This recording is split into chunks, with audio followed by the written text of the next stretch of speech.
Hello, political candidates. Your campaign's website domain is an important factor in your website's SEO. It's crucial for your campaign website to include your first and last name.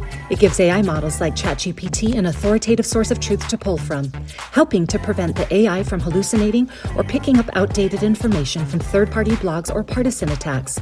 So visit name.com today and buy your personalized .vote website address. Let AI be your friend. Your potential voters will thank you. Sam and I are always talking about being prepared, whether it's hurricanes in Florida, earthquakes in California, flooding in Arizona, or supply chain disruptions. Exactly, Chuck. When pharmacies shut down, it does not matter how tough you are, you still need access to critical medicine. That's why we trust Jace Medical. The Jace case comes with 5 life-saving antibiotics and key over-the-counter meds, so you're covered when things get disrupted. And Jace goes beyond just the Jace case. They also offer first aid kits, daily prescriptions, and long-term nutrition with Jace Pantry. Don't wait for the next hurricane warning or natural disaster. Take control of your health and peace of mind today. Visit jace.com and use code FUTURE at checkout for $10 off your order. That's FUTURE at JASE.com. To run a successful business, you need one thing: customers. And how do you get customers? You get them through advertising. You get them through lead generation. But what happens if the leads don't exist or they don't have valid contact information? This is a familiar story all businesses deal with. Then they call these leads who don't exist, or they're bad numbers, or they're not in their service area. Argus 101 verifies every lead before your team picks up the phone. It's a real person in your area and a neighborhood that matches your ideal customer. Your team only calls people worth calling, thus saving you money. Free trial at argus101.com. That's ARGUS101.com. Help your business expand today. Go to argus101.com. ARGUS101.com.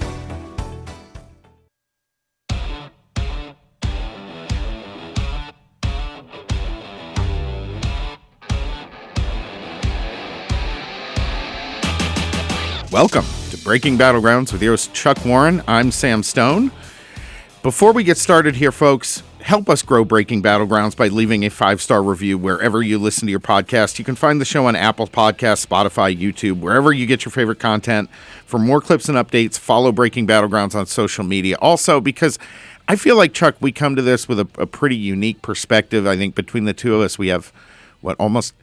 I'm dating us. Sorry about this, but like 50 years now of experience in campaigns and public policy. Yes. Yeah. It's a long time. It's a long time. And I think that flavors the view on this show in certain ways, right? Like we're pretty open about who we are. Right. Right? I think that differentiates us from a lot of content producers out there who try to kind of just go with whatever the flow of the day is. Well, I was laughing last night. I saw a campaign commercial. Is it Mary Wood who's running for CD1? Yeah, Galen Woods, Marlene Galen Woods. Marlene Galen Woods, who used to be Grant Woods' wife. Who was AG in the state of Arizona. He was Republican AG, then he got TDS. Yeah. And literally had a mind melt about it. And married a fairly far left news anchor. Well, and I thought as I read that she was complaining about her opponent, who's a doctor, was not liberal enough on abortion on some things, and I was thinking, so you were a reporter all these years. What makes me think that those extreme positions did not influence what you're reporting supposedly objectively on the nightly news? It clearly did, right? I know. I mean, and we've talked about this before. I think for people who play the game that I'm just a reporter, I'm objective, social media, especially Twitter, has truly just destroyed that. And what I don't think they understand is that when people say the trust in the press has gone down, it's because they're all mouthing off on social media. Right. I mean, literally, if I had something like the Washington Post, I would just say, we will post your articles. You cannot have an account. Mm-hmm. Because you're only going to go and blow your cover. Right. No, absolutely. And the problem is, because they're so slanted, if you get the Washington Post, the New York Times, you're getting 50% of the news.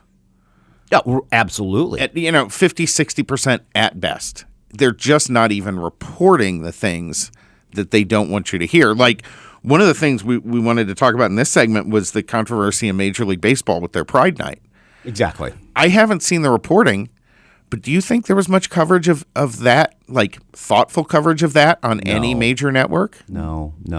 I know why teams do this. You do too, because you did it. Right. You do these special nights that bring people to the stadium. Yeah, no, it's a great way. Look, you need dog owners, right? You hold your Bark in the Park night because all the dog owners who would never come to a baseball game are all out there showing off Fido and Fifi. And you make a bundle of money selling dog treats out of the concession stand. Absolutely. And you do, this is the same thing. Absolutely, 100%. So I get it. But, maybe, I think it's only the Texas Rangers that don't celebrate Pride Night. But, right. Sam, for our audience that may not be up to speed on this, because there's a lot, but I'll tell you why I say this. I think more and more people are just turning it off. Yes. I had somebody the other day I was talking to, used to be able to just consume newspapers. They have a life, they have a business. And we were talking about something, and he just said, yeah, I just don't pay attention anymore.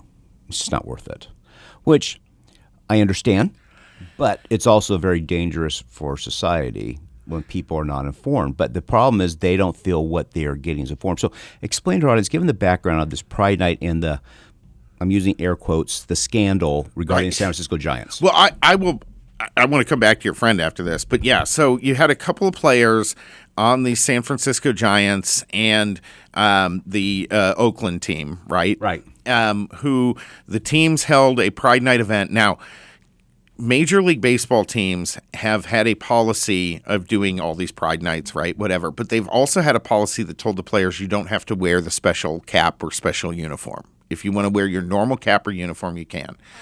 Well, the California teams came out and told their players, basically communicated to them and said, you have to wear this. You have no choice, right?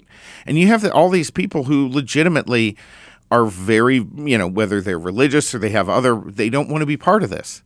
They don't want to participate in promoting something they're not involved with, that they don't believe in, and that's fine, right?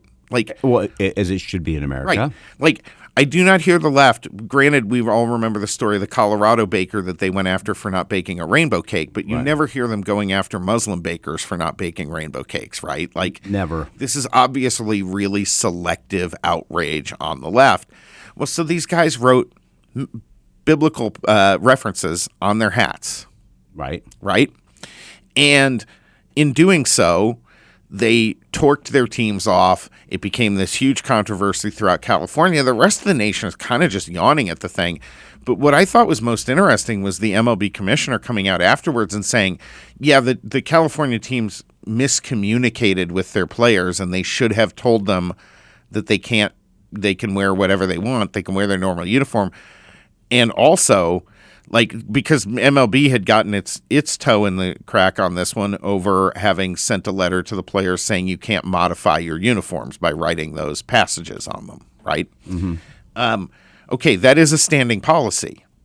Right. But it was interesting to see baseball back down on this, because this is the kind of thing that in recent years sports leagues, much against their players and their fan bases, have really pushed hard. Well, you and I have talked about this, and it drives progressives nuts, or Democratic Socialists of America Democrats, which seem to be a growing trend in the party. I don't think you would have had the MLB respond like that 4 years ago. No.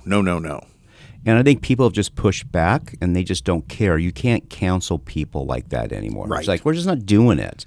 And I think people also come to realize, you're some troll. You don't matter. You don't care, right? Well, here's the thing. You and I go to a lot of sporting games, right? Sadly so, yes.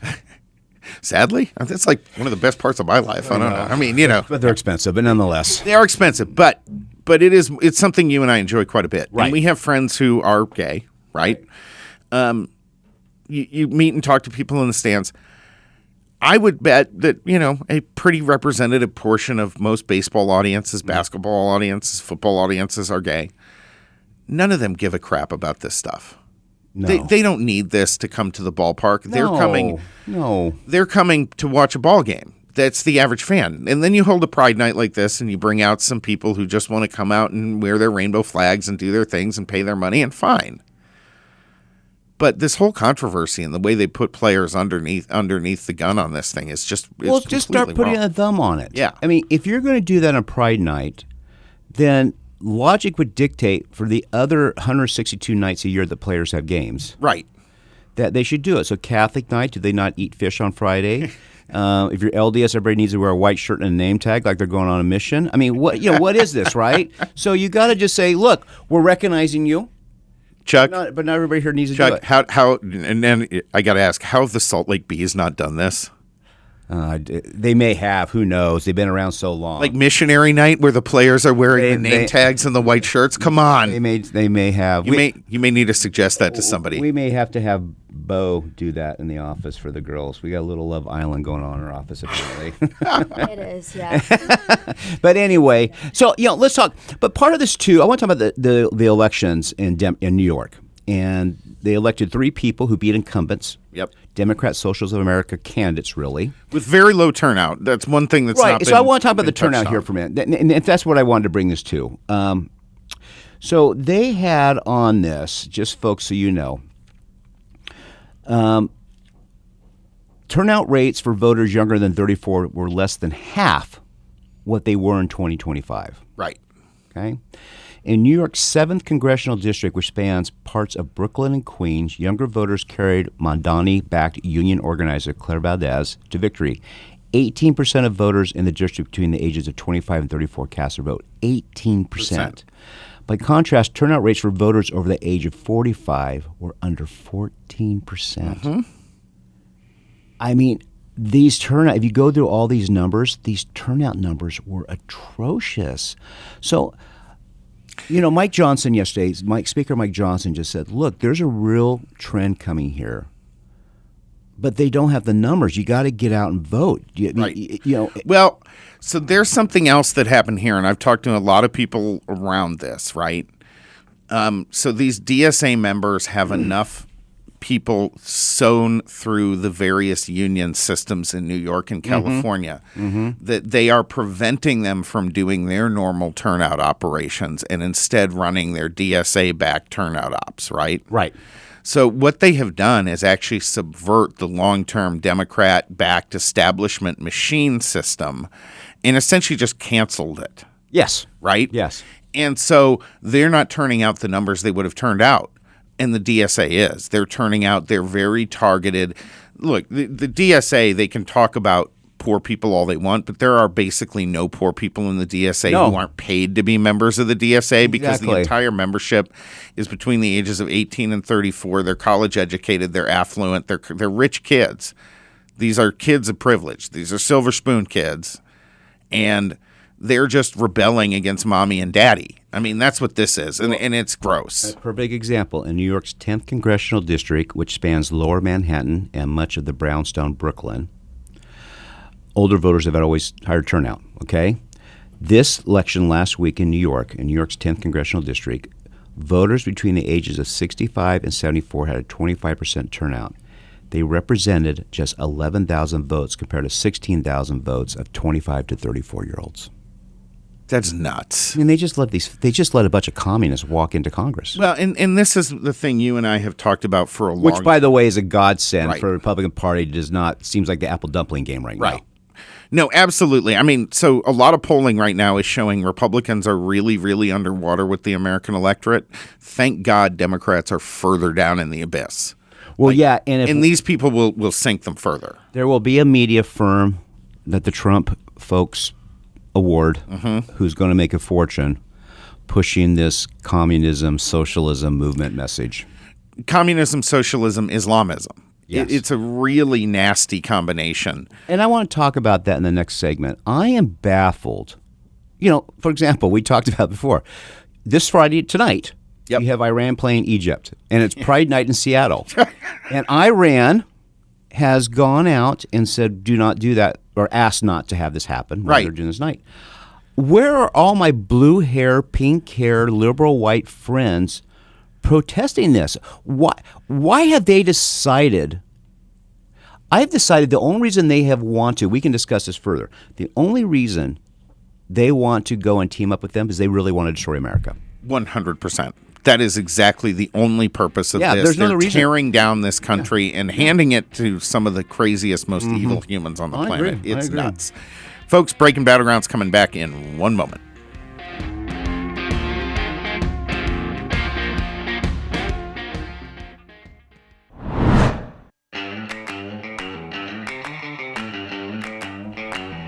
All right, welcome back to Breaking Battlegrounds.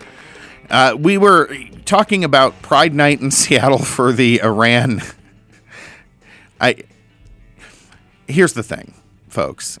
Pride Night in Iran, they don't throw confetti at the gay people. They throw rocks. Like They do. They do. They throw them off buildings. You are going to be murdered if you are gay in Iran. Period. Syria, Lebanon. You're lucky in Egypt that their laws are slightly more moderate. But across the Middle East, other than Israel, there is no safe haven for a gay person anywhere. So here's my question. So ESPN reported last night, is it FIFA or FIFA? What do we call it? FIFA. FIFA won't prohibit rainbow flags at the Egypt-Iran match. Will we see fistfights in Seattle Stadium tonight? I would not be surprised. Yeah, no, I'm serious about it. And it's a violent scuffle. It's not some two drunk, big fat white guys. It's punching going to be a real thing. I mean, it's going to look a lot like the aftermath of a Raiders game in Oakland. Yeah. So anyway, I want to go back to the point we were talking about. I've wondered why these highly supposed educated, university educated people, which does not mean you're educated, but they have a degree, why they are teaming up with a religion that is so contrary to their belief system.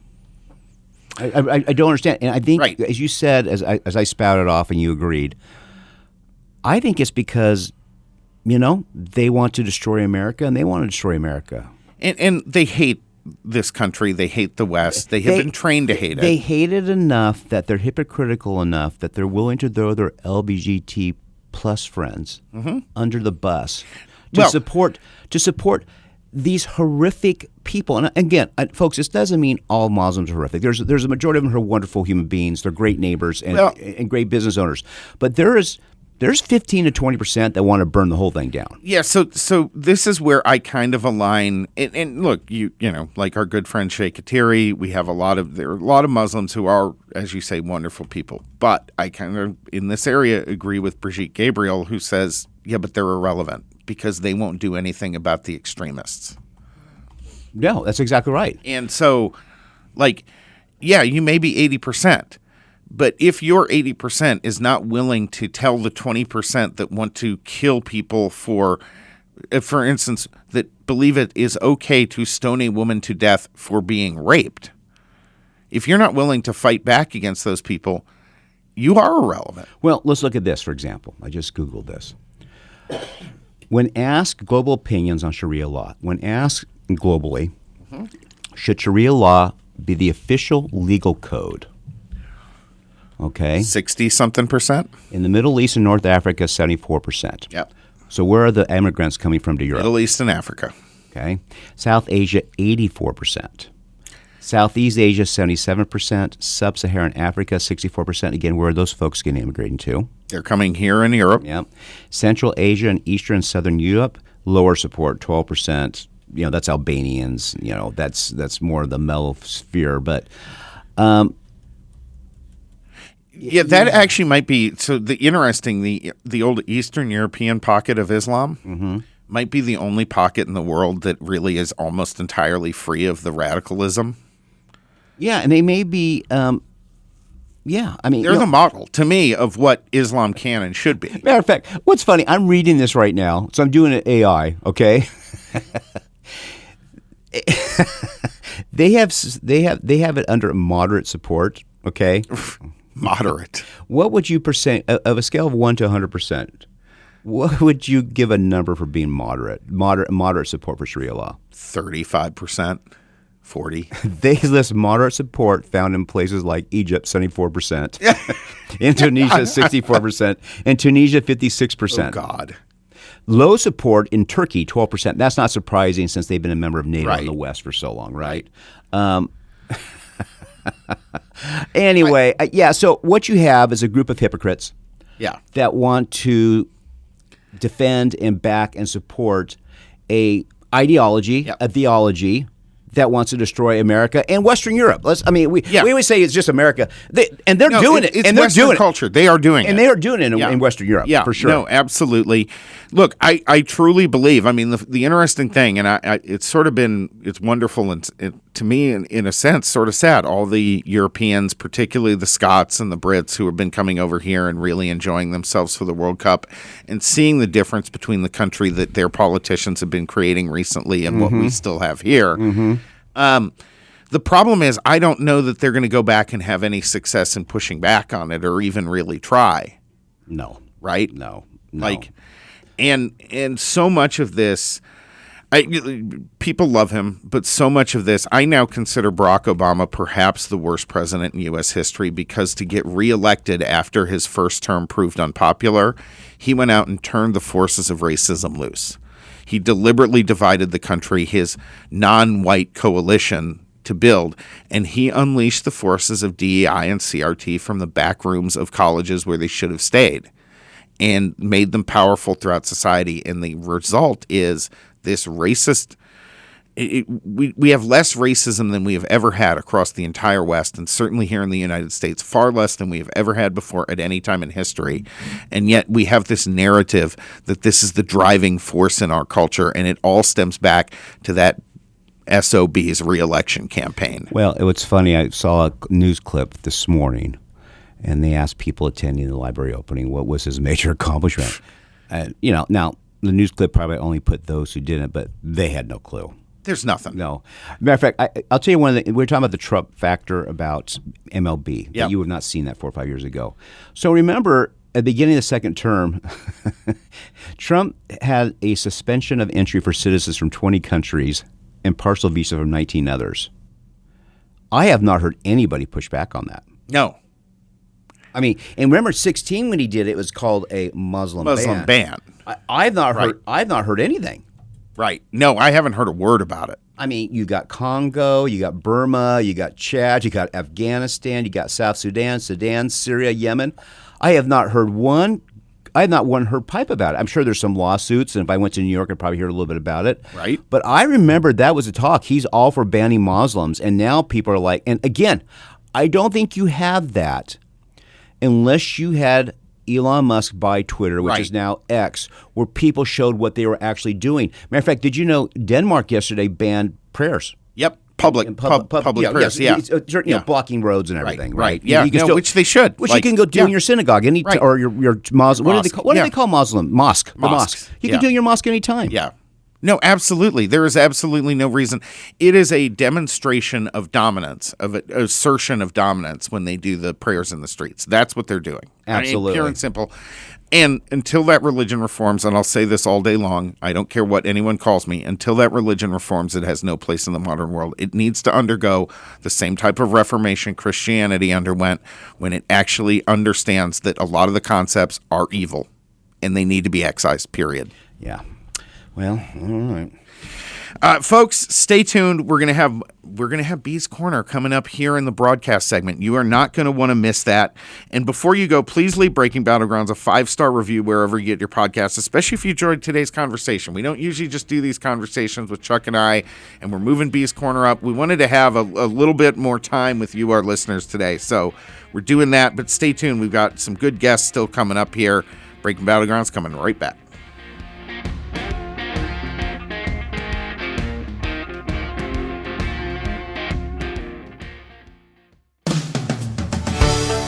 To run a successful business, you need one thing: customers. And how do you get customers? You get them through advertising. You get them through lead generation. But what happens if the leads don't exist or they don't have valid contact information? This is a familiar story all businesses deal with. Then they call these leads who don't exist, or they're bad numbers, or they're not in their service area. Argus 101 verifies every lead before your team picks up the phone. It's a real person in your area and a neighborhood that matches your ideal customer. Your team only calls people worth calling, thus saving you money. Free trial at argus101.com. That's ARGUS101.com. Help your business expand today. Go to argus101.com. ARGUS101.com. Hello, Breaking Battlegrounds listeners. Did you know that private student loan debt in the United States totals about $300 billion? That's with a B. About $45 billion of that is labeled as distressed, which means people are behind on payments. Why Refi, who is a proud sponsor of our show, refinances this distressed or defaulted private student loans that others won't touch. They don't even care what your credit score is. They provide you with a custom loan payment based on your ability to pay. Why Refi is not a debt settlement company. They work with each borrower individually to tailor a loan that meets your specific financial situation and helps you pay this loan off. So, folks, if you would like to learn more how to put your mind at ease and your budget back on track, call Why Refi at 877-400-9989 and tell them Sam and Chuck sent you. You can go and look into them at YREFI, YREFY.com to get more information. They will help you reduce your monthly payment and guarantee interest rates under 6%, ensuring financial relief to you as you pay off your private student loan. Jump on that website or call them today. Dear political candidate, listen up. I'm talking to you. Your Name.vote should be the starting point of every campaign. It's memorable, looks great on signs and mailers, helps voters find you online, and gives AI tools a direct path to your campaign website. Why send people to a complicated web address when your name can be the address? Visit name.com today and claim your .vote domain.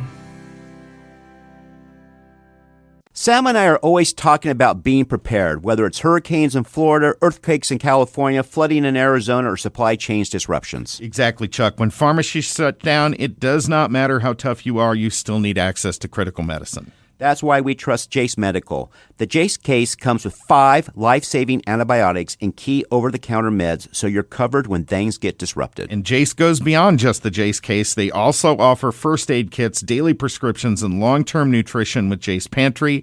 Don't wait for the next hurricane warning or natural disaster. Take control of your health and peace of mind today. Visit jace.com and use code FUTURE at checkout for $10 off your order. That's FUTURE at JASE.com. In today's digital world, standing out is more important than ever. Whether you're running for office, leading a cause, or hosting a vote for the cutest pet in town, you need a web domain that's simple, memorable, and action-oriented. You need a .vote web domain. It's clear, impactful, and establishes a lasting presence for your campaign. Don't wait. Head to GoDaddy.com or Name.com, type in your name.vote, and get started today. Because after all, every pet deserves a web address that's as special as they are.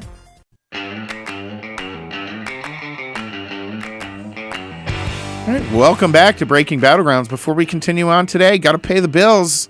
And if you're behind on your bills, you need to listen to this one. Folks, do you have a private student loan? Do you have a kid that has a private student loan? Do you have a neighbor who has a private student loan? And they're almost in default or distressed? Well, if that is the case, you need to call Why Refi at 877-400-9989. At Why Refi, they won't check your credit. They're going to find a payment plan that will allow you to repay this private student loan without keeping you in debt. There are people who had $3,000 a month private student loans. It got dropped to $1,000, $800. You're not just a person. You're not somebody on an Excel sheet. They're going to make your life better and allow you to pay back your commitment. So if you want to learn more and need some help, call 877-400-9989 and tell them Sam and Chuck sent you, or visit YREFY.com. There's somebody there to help you. It will make a big difference in your life. Absolutely, 100%. Now, talking about making a difference in people's lives, one of our favorite segments is being moved out of the podcast and into the on-air portion here for today. Which is why, folks, if you are not, you need to go subscribe. Yeah, B's giving us a dirty look that we said only today. She's kind of liking this Just one. watch. Just kidding. All right. Just wait. It is time for B's Corner.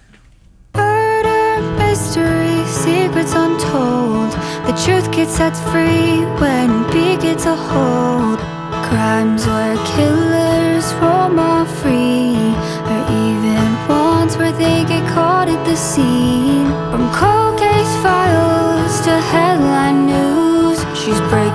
it all down just for you. So come take a seat, don't miss a beat. These crime corners where the stories go deep. All right, what do we got? Okay, so today I picked a case that happened in 2022, December 29th. It started with Officer Isaiah Cordero. He was 32 years old, pulling over a car for not having tags, just a normal routine stop. When asking the man where they are, he said, probably in the house, probably in my bag. He had a very, nonchalant, I don't care energy. And that kind of, sparked a little fear when you watched the footage. And he then asked for his license, and he's like, I'm going to need the registration as well. The man looks at him and was like, I have to grab it in my bag. He reaches in his bag, grabs his 9, and shoots the police officer in the face. This happened in San Bernardino County, and it was within 5 minutes that police showed up to the scene. Obviously, this gentleman fled the scene, but a neighbor saw his car and heard the shot, so they went out, called, and got help. They ended up cross-referencing his body cam footage to get a vehicle and figure out, who this guy is. Before that, though, the police officer died 5 minutes after the shooting. Now, the reason I picked this case is because I feel this is still such a consistent issue where we have people on the streets who have proven to be a threat to society, and they are still on the streets.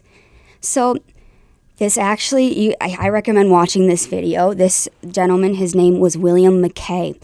When they cross-referenced the body cam footage with all the street footage and ended up getting his car found 2 hours later by a police officer who was off duty driving on the 15, they ended up, a huge manhunt. There was at least 7 police units in on this manhunt. They had the canines. They had what was called Bearcat.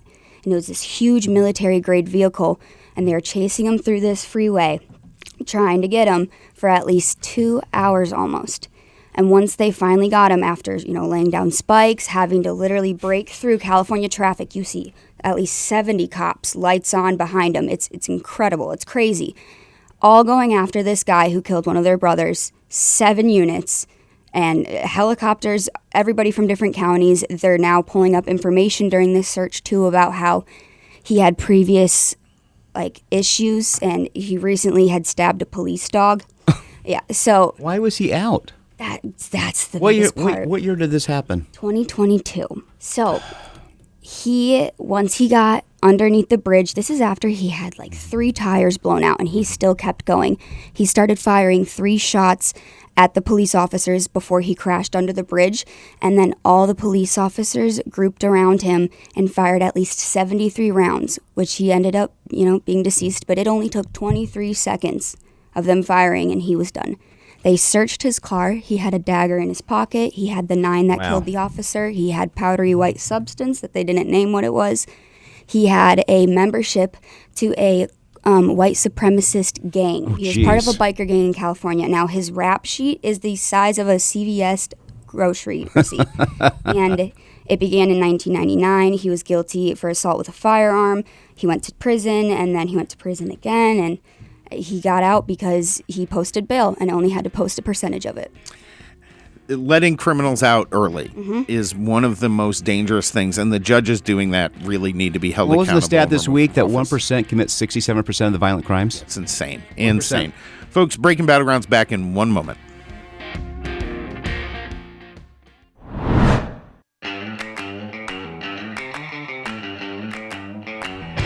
All right, welcome back to Breaking Battlegrounds. Our first guest up today, Tony Napolitano, is a senior attorney at the Goldwater Institute with more than a decade of experience litigating complex constitutional, regulatory, and commercial matters. Frankly, Goldwater does some of the best work in the country, in the world today. Gold standard. Absolutely, when it comes to fighting for constitutional limited government principles. Tony Napolitano, welcome to the program. Thank you for having me. Good morning. So I want to start out with something more national news. So the Supreme Court this week struck down Hawaii's vampire rule for gun owners. You've covered Second Amendment issues before. Can you explain to our audience what the rule was and why it got overturned? Yeah, absolutely. So the rule was that someone who is carrying otherwise lawfully a firearm was not allowed onto private property that was open to the public unless they had explicitly been given permission to carry a firearm onto that property, right? So this applied to, any sort of large business that has an open to the public policy, restaurants, shopping malls, things like that. You would have to get explicit permission to carry your firearm there. That's a huge, huge burden on firearm ownership and firearm carry rights. So for the law to set that into place actually prevents a lot of people from being able to go about their day and just basically conduct normal activities of life with a firearm for their own defense.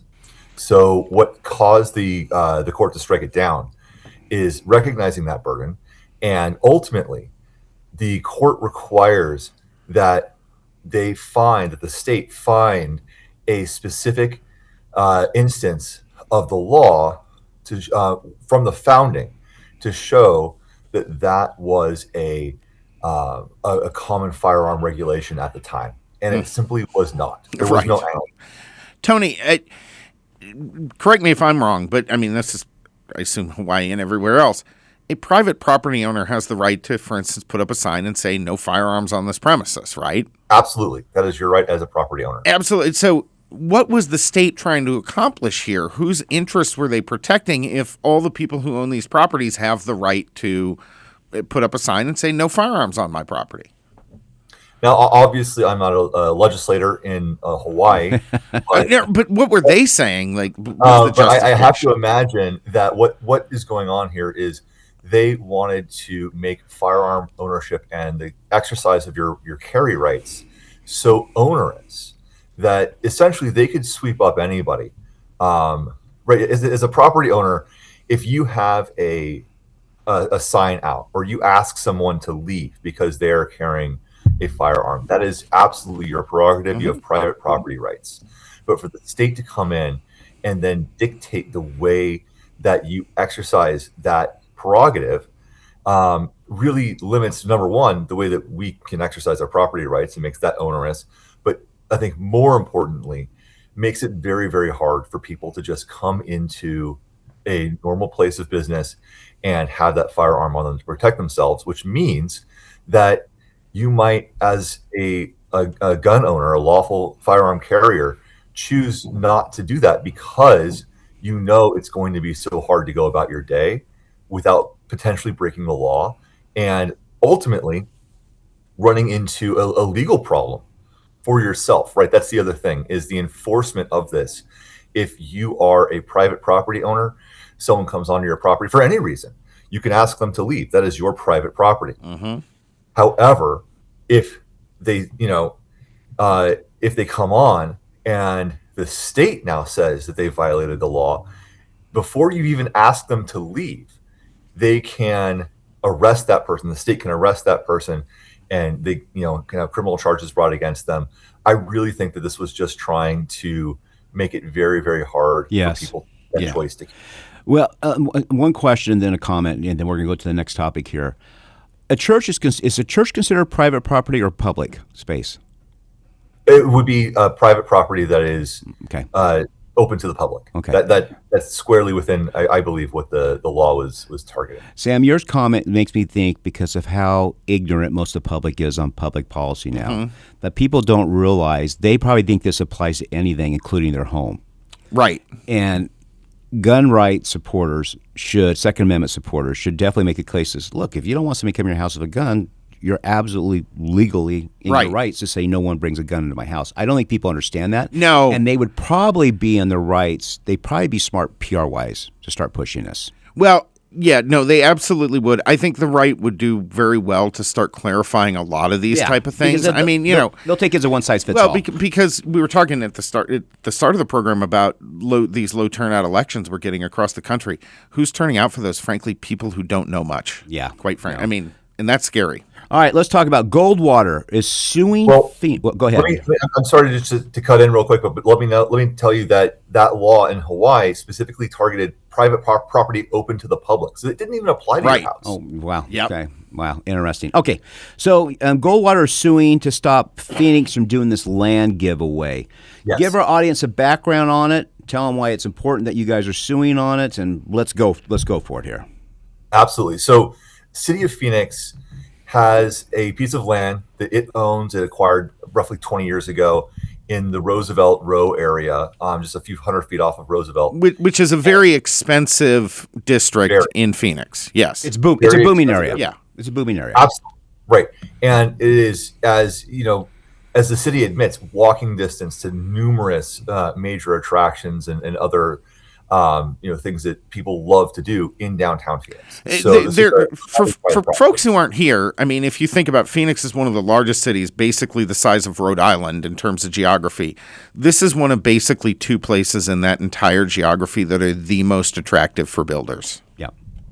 Correct. And right. The access to bars, to restaurants, to sports arenas, to any number of museums and other places that people want to go, the convention center, the Symphony Hall, it's all really, really close to right there. And so anyone who's interested in urban living, this is a very impactful place. Or anyone who's interested in building a business tower and having office space, with convenient access to those things. This is a highly prized piece of property.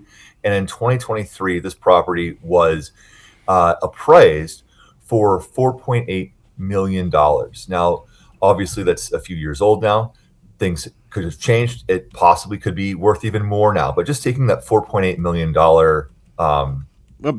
Based on growth of downtown property values, I just did a quick back of the napkin comparison, but you're looking at about a 10% increase. So you're looking about another $500,000 that property has to be worth essentially by now. That's what I would assume as well, right? And that all makes sense. So we've got this piece of property. The city of Phoenix is selling it to a developer in essentially a sweetheart deal for $1.5 million. The way this came about is they put out a request for proposals a few years ago saying, hey, we want to sell this property, and the minimum purchase price is $4.8 million. It has to be mixed use. So we're imagining, right, commercial with residential on top is the way that normally which is great in that area. I mean, that is actually, I don't love any of these requirements, but that is the best business model for that area, quite frankly, or mixed use with retail on the bottom and office space above it, but some type of mixed use. Exactly, some type of mixed use. And then they put into the RFP, you must have, if you have residential, you must have low-income housing for at least, I believe, 20% of the units that you're providing. And, they still said, okay, $4.8 million minimum purchase price. But if you're doing something, and this is where the key part comes into this dispute, if you're doing something that provides a public benefit to the city, to the people of Phoenix, then you can reduce the amount of cash you give us proportionate to that benefit. So the winning bid that they got here said, we're going to give you $1.5 million. So 1.5 versus 4.8 conservatively means that there's at least $3.3 million that the city of Phoenix, which means that city taxpayers, people like us who live in Phoenix, are going to lose out on in terms of something that we own right now, right? Remember, the city owns that property essentially for us. Right? Yeah. Those are our assets. So the city is going to sell that. We're going to lose $3.3 million in the deal. What are we getting back? Right? Because if the city got paid that full amount of money, the actual value, the fair market value of that property, they would be able to use that extra money, the $3.3 million difference, to fix the roads, to maybe buy better fire trucks or help the police department. That's normal things that you think the city should be doing. Right. And that's a lot of value that they could then return to us in terms of, hey, we have this asset. We're essentially holding, as a fiduciary for the people. And here's what we've done with it. Here's how we've turned this vacant lot, which, right now definitely should be developed, into something that is going to benefit the people that own this land right now, which is all the citizens of Phoenix. What's amazing about that is this is a 64-unit project, isn't it? Is that what it is, 64 units? Yeah, I think that's about right. So just a little AI search. A developer building a 64-unit apartment complex will make probably $6 million in profit.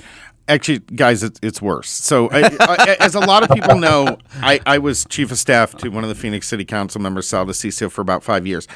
So these public benefit developer corporations, the one the city used to play ball with all the time was called Trellis. Unfortunately for Trellis, they backed some candidates who lost some recent city council races, and so now they're going out of state for this Penrose LLC, which is tied to the far, far left. These are the most profitable real estate deals in the city every single time they happen.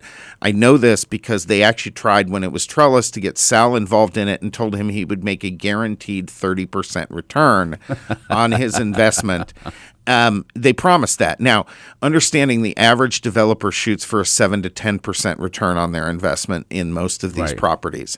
So you're talking about they're tripling the profit margins on these projects. And what they're producing are some of the most overpriced apartments imaginable. And then they have this deal where they give them out. And here's what happens. It gets worse behind closed doors because the people that get the discounted rents and the guaranteed low-income housing in these things are all people who have direct connections to the members of the city council and the housing authority for the city of Phoenix. It is the worst insider scam you can imagine, giant circles.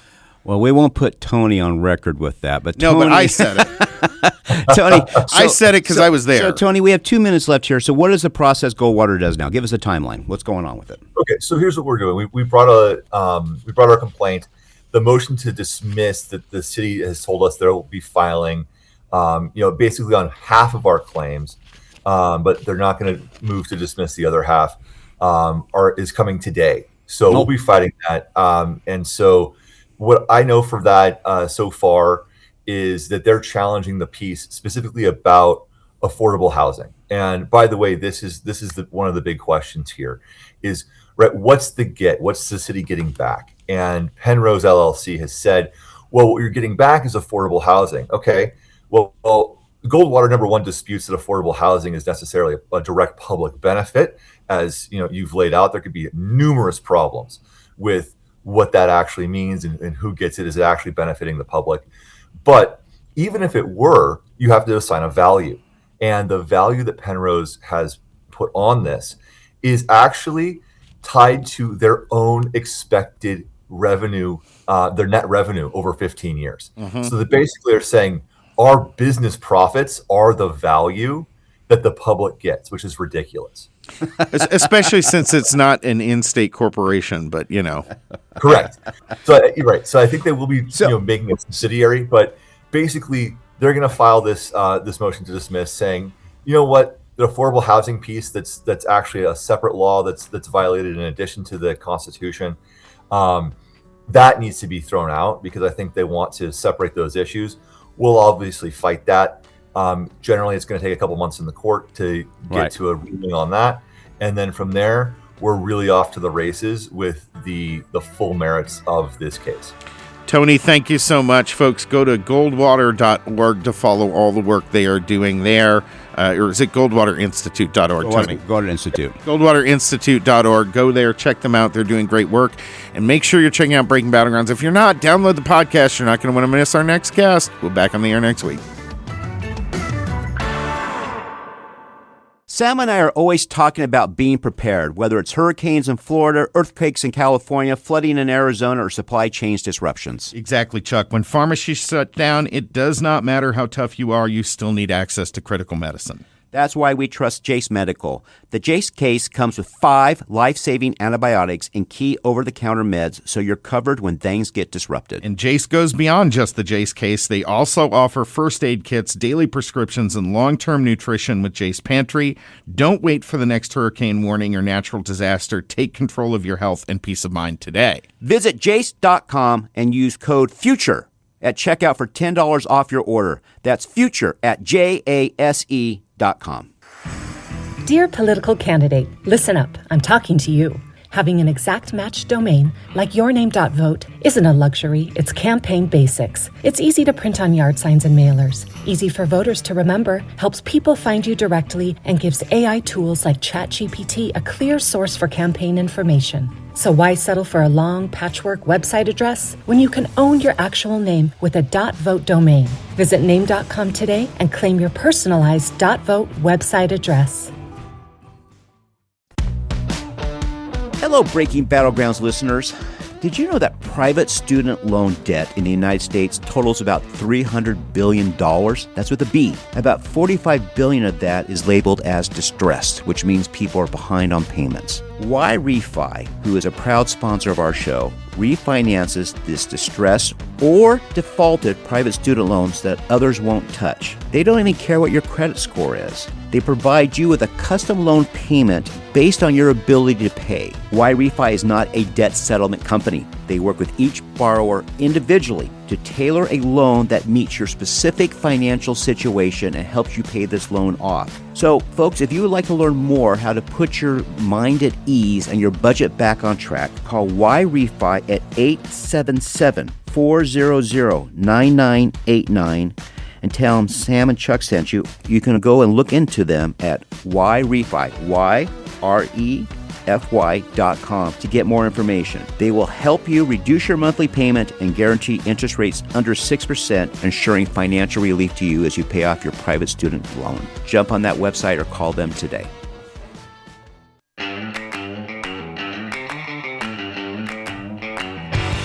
Welcome back to Breaking Battlegrounds. We're continuing on now with one of our favorite longtime guests on this program, Susan Crabtree, national correspondent for Real Clear Politics, 2024 Dow Prize winner, and author of Fool's Gold, a book on California corruption and Gavin Newsom's deep ties to China and the CCP. It has more than 1,000 EndNote citations, no anonymous sources. Susan does, we love her here because she really does some of the best deep dive work in journalism today. Susan Crabtree, welcome back to the program. Thanks so much for having me. It's great to be with you. So Gavin Newsom and his lovely wife seem to be in some trouble, and he's leaning into it. So tell us what you have discovered in your research about his ties to donors, what they're using for nonprofits. I mean, it all sounds so tawdry. Well, yes, it does. But one of the weirdest things about it is that some of it is illegal in California. The basis of it is legal. What they're doing with their nonprofits, I'm finding out it may be very illegal because the devil is in the details. Yes. But let me start with this whole concept of behested payments, and just bear with me a bit here. Behested payments in California are like legal shakedowns. So politicians are allowed to ask a favor from their favorite corporation, nonprofit, funder, campaign donor. Nonprofit I'll emphasize that word because it's beginning to be clear to me that there's this huge nonprofit industrial complex in California attached to the state government. But so Jennifer Siebel Newsom has this documentary film. She has a for-profit side for the company. She has a company that makes films, and then she has a nonprofit side called the Representation Project that distributes the films and actually compensates the for-profit for making the films. So she's taking money. Now, this isn't the behested payments, but she's taking money from corporations with business before the state. 10 years ago, when I started looking into this, and other people started looking into it, she got some scrutiny. I don't think it was quite 10 years ago, but it was right when he started his tenure as governor, so about 7-8 years ago. We started looking into this a lot more. And so she just, of course, shut down all of those donors when she files them on her tax returns. She doesn't disclose. But before that, we know she was taking corporate donations from PG&E, which is responsible, a big utility in Northern California, responsible for the deadliest fires and a huge fatal explosion in San Bruno. So they knew that this is a bad actor, but they cozied up so much to it that they actually have an executive producer line, PG&E, on one of her gender justice films. Yeah, it's really Gender quite justice and hexavalent chromium. I mean, the gender justice encompasses a lot. Because in that video where Newsom disclosed that where he leaned into it, where Newsom disclosed that he was being investigated, he says, "Oh, my wife is being targeted by the Trump administration. All she's ever done is stand up for women and girls." Okay. That's all. Wow. No. Wow. These films have a lot to do with gender intersexuality. Right. And they have accompanying curriculum for schools. She sells these films, screens them in schools and charges a fee, and has done so to 5,000 schools across this country in all 50 states, according to her. So she sells these, and talk about exporting California value. What's the fee? What's the fee she charges schools? Well, she charges corporations more, of course, but she charges, from what I can understand from her 990s, it's $300. Okay. For schools, but it's more. It can go up to $1,500 for corporations, other people. But it is what's in this curriculum is what's so disturbing to me, including a genderbread person, which is like Mr. Potato Head, where the gender attributes are mix and match, and there's a spectrum of sexuality.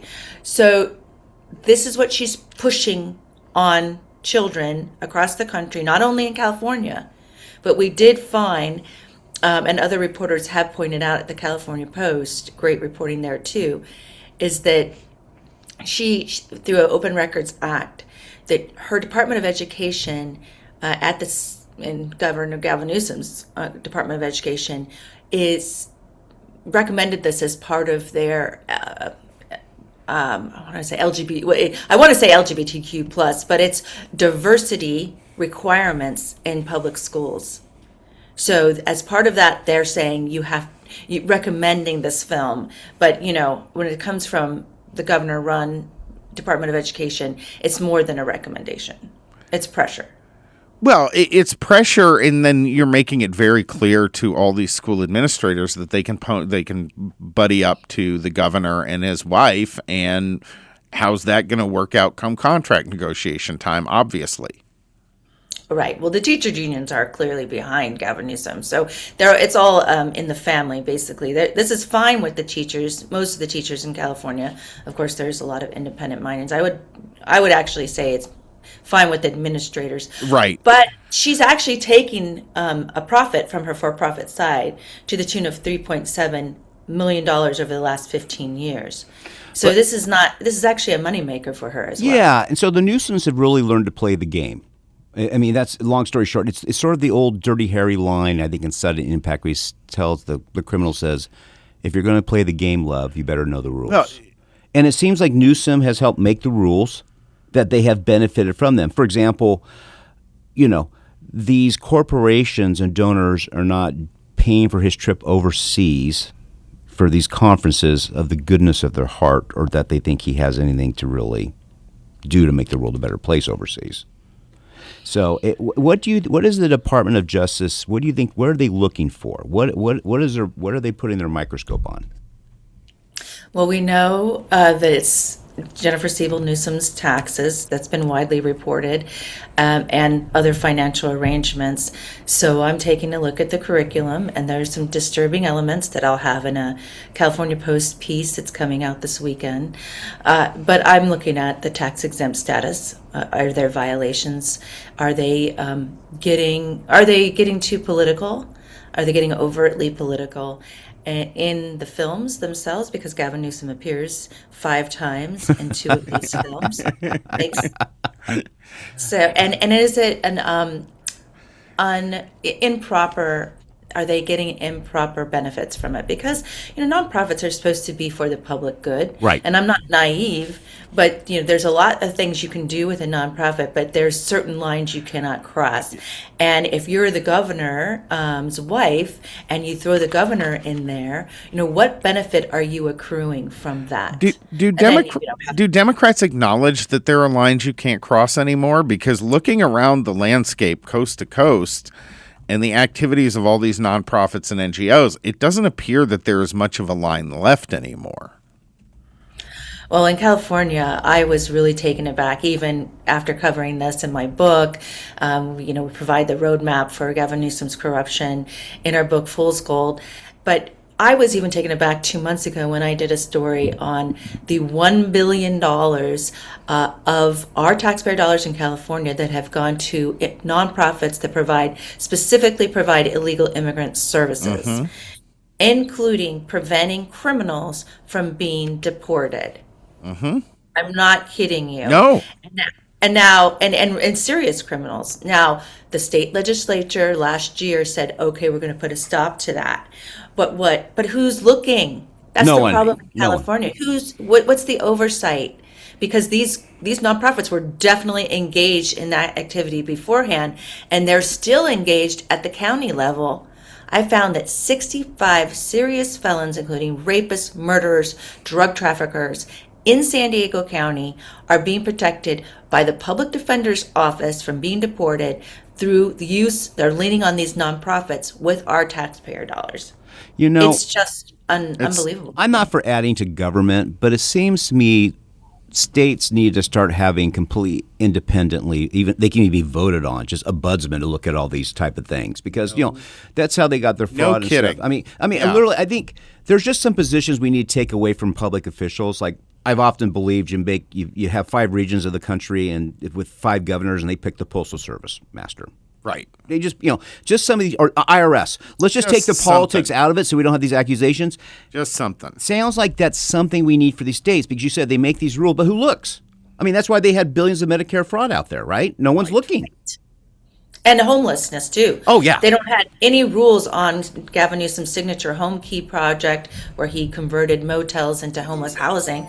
There was no limit. There was no oversight on that. So these nonprofits, again, the nonprofits, were applying, and they were saying they were inflating their bank records to apply for this these projects by tens of billions of dollars. And then they were embezzling the money to pay for their, in one case within a company, nonprofit, called Shangri-La, you can't make this stuff up, was using it, a 20-something CFO of this nonprofit was using it to pay for his Beverly Hills mansion and diamond necklace for his influencer girlfriend and Ferraris, all kinds of things.